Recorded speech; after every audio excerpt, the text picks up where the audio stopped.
Okay, so now we're looking at a sequence, an MMA sequence that starts with boxing and leads into Muay Thai and wrestling, but then it's going to go to the ground really quickly.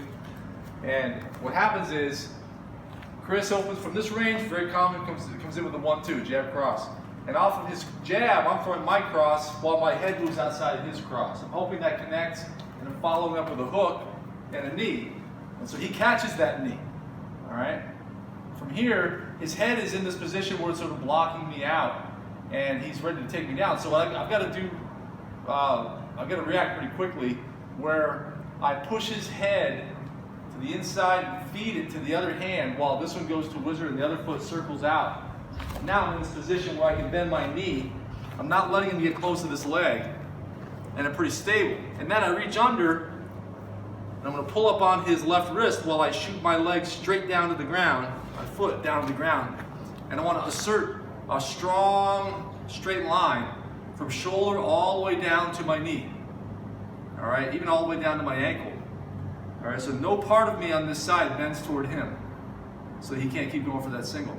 And then from here, I'll turn in on him. What initially might turn into a front headlock, we're going to take it a different direction. I catch his head, and I'm going to straighten underhook across his back.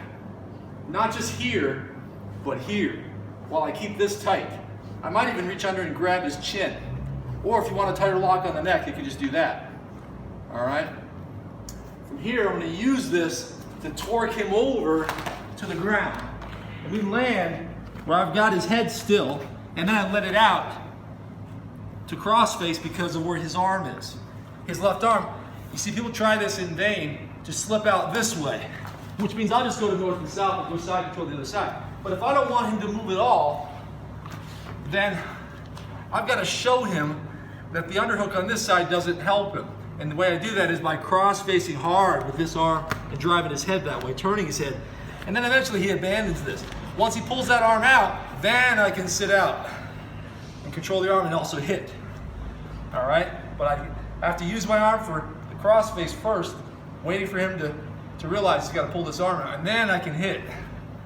Eventually though, for the sake of what we're doing, his answer is to bump a little and to get his underhook, and that's when I know it's time to go, because he's going to bump again and come up with a single, and I've got to be ready once again, just like I was when I was standing against that knee when he grabbed my leg. I've got to assert that straight line from shoulder to knee. Again, my left foot is turned back. The bottom of my foot is turned up to the sky, and I'm just going to stretch him out from here until he lets go of that leg. Then I'm going to go front headlock and come up. I'm going to go behind to get to the side here behind him where he's turtled up, and I'm able to hit him. All right.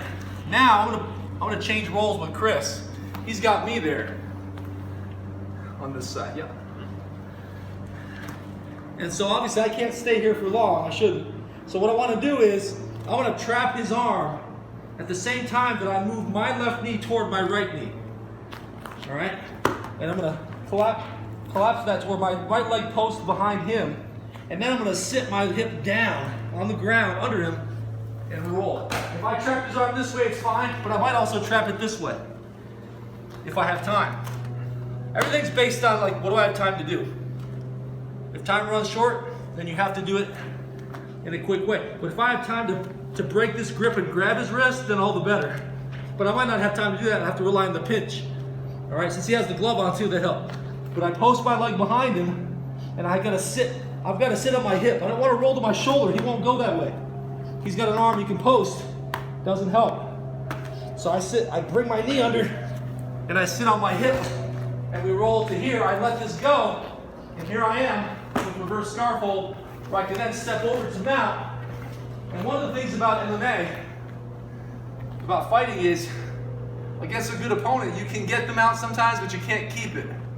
It's hard to keep it on someone unless they're really tired, and then your hips are sinking down.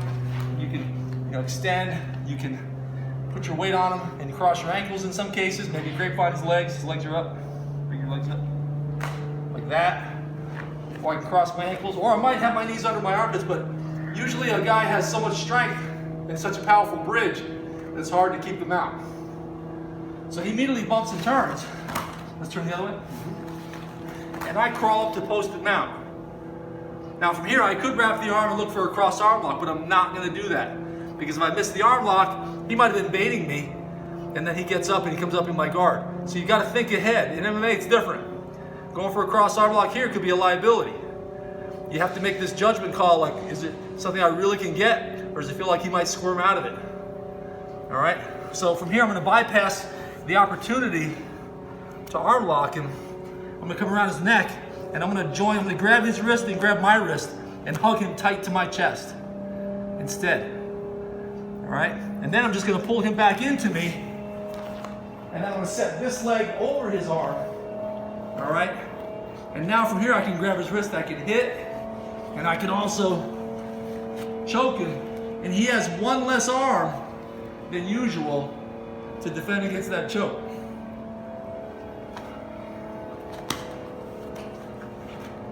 So from the top, he's throwing a 1-2, I go cross, hook, knee, counter, boom, front headlock, get the underhook deep across here. Bring him down, torque him down with it, and then let his head out, cross face until he pulls this arm out. He bumps and gets his underhook, bumps me off, whizzer again, front headlock, go behind, grab the wrist and hit. And now if I'm in that position, he's got my wrist, I've got a cover on this side, I can't stay here. Post my leg behind, collapse my leg, trap his arm, roll him, step over now, he turns. Here I am. I might hit again, but I'll come under, hug him tight. Wrist, my own wrist, roll back. I might just go regular back mount with hooks in, but if I hook his arm, there's another judgment call. Is it more important, depending on the opponent, to trap that arm or to risk that he slides down? Yeah, which means, you know, back triangle, arm lock again. So if I hook over that arm, I've got to be aware he might try to slip down. So it might not be worthwhile. Might be better just to get regular hooks and then look for the choke.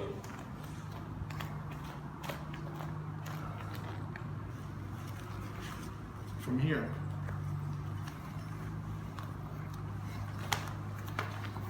Okay, so that one has a lot of counter for counter, and it's really this, that's what MMA is. Standing up, it's this melding of boxing, Muay Thai, and wrestling, but on the ground, wrestling, a subset of wrestling with a subset of jiu-jitsu done a certain way with strikes added in to sort of light a fire under you as well. Makes it a lot more urgent to get out of a tough position.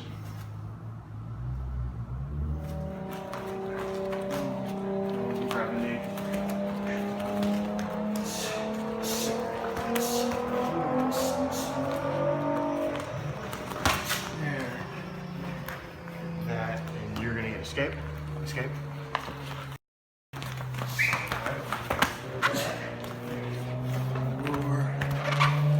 Now you're going to flip me over.